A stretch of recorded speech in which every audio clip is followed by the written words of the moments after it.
Bike দুর্ঘটনায় আহত দুই মাধ্যমিক ছাত্রী নিয়ে আসা হয় হাবড়া হাসপাতালে। দুজনেরই মুখে এবং মাথায় আঘাত রয়েছে, জানান চিকিৎসকরা। মঙ্গলবার পরীক্ষা দিতে যাওয়ার সময় হাবড়া ফুলতলা বিশ্বাসপাড়ার নাংলা রোড এলাকায় বাইকের চাকা স্লিপ করে পড়ে গিয়ে আহত হয় দুই ছাত্রী। স্থানীয় লোকজন উদ্ধার করে নিয়ে আসে হাবড়া হাসপাতালে।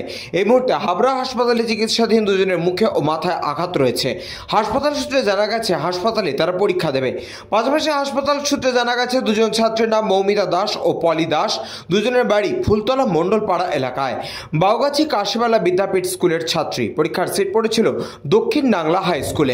মূলত আজকে ওরা বাইকে করে যাচ্ছিল আর কি পরীক্ষা দেওয়ার জন্য। বাউগাছির কেন্দ্র, ওদের বাড়ি হচ্ছে রাজবল্লভপুর। ওরা পরীক্ষা দিতে আসছিল, আসার পথে ওখানে ওই বাইকে আর কি পাল্টি খেয়ে যায়, পড়ে যে কেটে গেছে।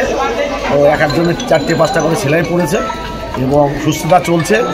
আমাদের ও যাতে সুস্থভাবে হাসে, আমরা সবাই এসেছি। আমাদের চেয়ারম্যান নারায়ণ শাহ আমাদের খবরটা প্রথম দেয়, তারপরে আমরা সেই পরীক্ষা সহায়তা কেন্দ্র থেকে সবাই ছুটে এসেছি। মাননীয় বিধায়ক জ্যোতিপ্রিয় মল্লিকও বারবার খবর নিচ্ছেন, তার কাছেও খবর চলে গেছেন এবং তিনি যাতে সুস্থভাবে সব কিছু হয় তার জন্য প্রশাসন এবং আইসির সাথে এবং পরীক্ষা কেন্দ্রে কথা বলা হচ্ছে। জ্যোতিপ্রিয় মল্লিক তিনি নিজেই কথা বলছেন এবং এখানে যাতে পরীক্ষাটা যদি দিতে পারে তার ব্যবস্থাও করা হচ্ছে। হাবড়া পৌরসভা যে সহায়তা কেন্দ্র খোলা হয়েছে সেখানে আমরা ছিলাম, হঠাৎ করে খবর আসলো, চেয়ারম্যান সাহেব খবর দিল আমাদের হাবড়া পৌরসভার চেয়ারম্যান শ্রী রায়চন্দ্র শাহ যে বাউগাছি স্কুলের স্টুডেন্ট তাদের দক্ষিণ নাংলা স্কুলে মানে সিট পড়েছিল, তারা বাইকে অ্যাক্সিডেন্ট হয়।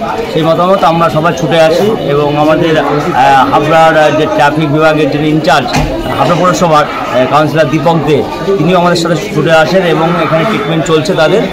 ব্যুরো রিপোর্ট, নিউজ বঙ্গ টাইম।